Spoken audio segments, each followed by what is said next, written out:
Hello guys, कैसे हैं आप सब। आई होप आप सभी अच्छे होंगे। तो दोस्तों, आज से हम द्रव्य पढ़ने वाले हैं। ये पदार्थ विज्ञान का तीसरा चैप्टर है। और पहले हमने भाव पदार्थ पढ़े थे, अभाव पदार्थ पढ़े थे। उससे पहले हमने आयुर्वेद निरूपण पढ़ा था। तो हम एक तरीके से डिटेल वे में भाव पदार्थ को ही पढ़ रहे हैं। तो यहाँ पर सबसे पहले हम भाव पदार्थ के अंदर द्रव्य देंगे, उसके बाद में हम गुण देखेंगे, फिर द्रव्य, गुण, कर्म, सामान्य, विशेष, समवाय। इस तरीके से हमारा सीक्वेंस चलेगा। तो सबसे पहले दोस्तों, आज हम शुरुआत करने वाले हैं द्रव्य की। तो सबसे पहले हम देखते हैं द्रव्य की निरुक्ति कैसे हुई है। तो द्रव्य है वो पहला भाव पदार्थ है अमोंग षट पदार्थ। जो षट पदार्थ मैंने बताए थे आपको, द्रव्य, गुण, कर्म, सामान्य, विशेष, समवाय। और ये किसके हिसाब से? वैशेषिक दर्शन के हिसाब से। अगर कभी आपसे वैशेषिक दर्शन 15 नंबर के लिए पूछ लिया जाए तो आप उसके अंदर षट पदार्थ डिटेल वे में लिख सकते हो। फिर उसके बाद में हम देखते हैं जो वर्ड है द्रव्य, वो किससे डिराइव हुआ है।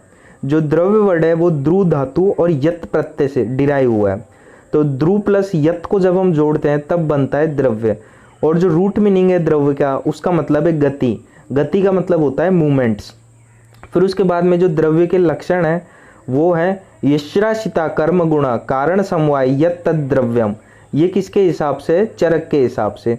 और सुश्रुत जी के हिसाब से क्या है? क्रिया गुणवत् समवाय कारणमिति द्रव्य लक्षणम। ये सुश्रुत जी के हिसाब से। लेकिन दोनों का मीनिंग सेम है। तो सबसे पहले हम देखते हैं चरक ने क्या कहा है। तो चरक जी ने कहा है यश्राशिता कर्म गुणा कारण समवाय यत तद द्रव्यम। यश्राशिता कर्म गुणा and karma are present in द्रव्य विथ इनसेपरेबल रिलेशन मीन्स समवाय कारण। जो गुण और कर्म है वो इनसेपरेबल रिलेशनशिप के अंदर रहते हैं द्रव्य के अंदर। उसके बाद में जो सुश्रुत जी है उन्होंने क्या कहा है? क्रिया गुणवत् समवाय कारण मिति द्रव्य लक्षणम। तो इन्होंने भी यही कहा है जो द्रव्य है वो पॉज करता है क्रिया का मतलब क्या होता है? कर्म। एंड गुण विथ समवाय कारण इनसेपरेबल रिलेशनशिप। यहाँ पर उन्होंने कर्म को क्रिया कहा है सिर्फ और सिर्फ। फिर उसके बाद में देखते हैं हम द्रव्य के टाइप्स कितने हैं। तो सबसे पहले मैं आपको बता दूं कि सिर्फ और सिर्फ जो द्रव्य के टाइप्स हैं वो दो है। पहला तो है कारण द्रव्य, उसके बाद में कार्य द्रव्य। जो कारण द्रव्य है वो 9 है और जो कार्य द्रव्य है वो इन्यूमरेबल है, असंख्य है। तो कारण द्रव्य कौन कौन से हैं? पंचमहाभूत, आकाश, वायु, तेज, जल, पृथ्वी। ये तो हो गए पंचमहाभूत। इसके बाद में बचे 4 कारण द्रव्य। वो कौन कौन से हैं? आत्मा, मन, काल, दिशा। ये हो गए 9 कारण द्रव्य। पंचमहाभूत, आत्मा, काल, मन, दिशा। तो उसके बाद में हम देखते हैं कार्य द्रव्य। कार्य द्रव्य है वो इन्यूमरेबल है। आई होप गाइज यहाँ तक आपको सभी चीज़ें समझ में आई होगी। एक बार हम वापस से रिवीजन कर लेते हैं। तो सबसे पहले हमने यहाँ पर क्या पढ़ा था? द्रव्य। तो द्रव्य के अंदर हमने क्या पढ़ा था? द्रव्य जो है वो पहला भाव पदार्थ है अमोंग षट पदार्थ के अंदर। और ये किसके हिसाब से? वैशेषिक दर्शन के हिसाब से। फिर जो वर्ड द्रव्य है वो ध्रुव धातु और यत प्रत्यय से मिलकर बना है। जब ध्रुव धातु और यत प्रत्यय मिलते हैं तब जाकर बनता है द्रव्य।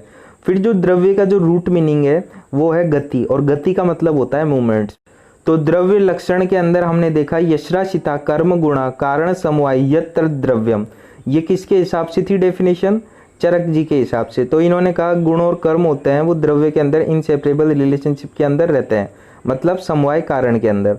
फिर उसके बाद में जो सुश्रुत जी थे उन्होंने क्या डेफिनेशन दी? क्रिया गुणवत् समवाय कारणमिति द्रव्य लक्षणम। जो द्रव्य है उसके अंदर पॉज करते हैं क्रिया और गुण। द्रव्य के अंदर क्रिया और गुण रहते हैं। कौन से रिलेशनशिप के साथ? इनसेपरेबल रिलेशनशिप के साथ, मीन्स समवाय कारण के साथ। यहाँ पर चरक जी की डेफिनेशन और सुश्रुत जी की डेफिनेशन में सिर्फ और सिर्फ ये डिफरेंस है। सुश्रुत जी थे उन्होंने कर्म को क्रिया का है और जो चरक जी थे उन्होंने कर्म को कर्म का है। उसके बाद में हमने देखे टाइप्स ऑफ द्रव्य। पहला देखा हमने कारण द्रव्य, उसके बाद में देखा हमने कार्य द्रव्य। कारण द्रव्य है 9 और कार्य द्रव्य इन्यूमरेबल, असंख्य। कारण द्रव्य वो 9 कौन कौन से हैं? पंचमहाभूत, काल, दिशा, मन और आत्मा। ये 9 कारण द्रव्य हैं। तो गाइज इस वीडियो को यहीं समाप्त करते हैं। उसके बाद में हम नेक्स्ट वीडियो के अंदर पढ़ने वाले हैं क्लासिफिकेशन ऑफ द्रव्य वर्गीकरण। यहाँ तक गाइज आपको सभी चीज़ समझ में आई होगी, ऐसी मैं आशा करता हूँ। और अगर आपको कोई चीज़ में डाउट रह गया हो तो आप मुझसे पूछ सकते हैं कमेंट सेक्शन के अंदर। उन कमेंट्स का रिप्लाई देने की मैं पूरी कोशिश करूँगा दोस्तों।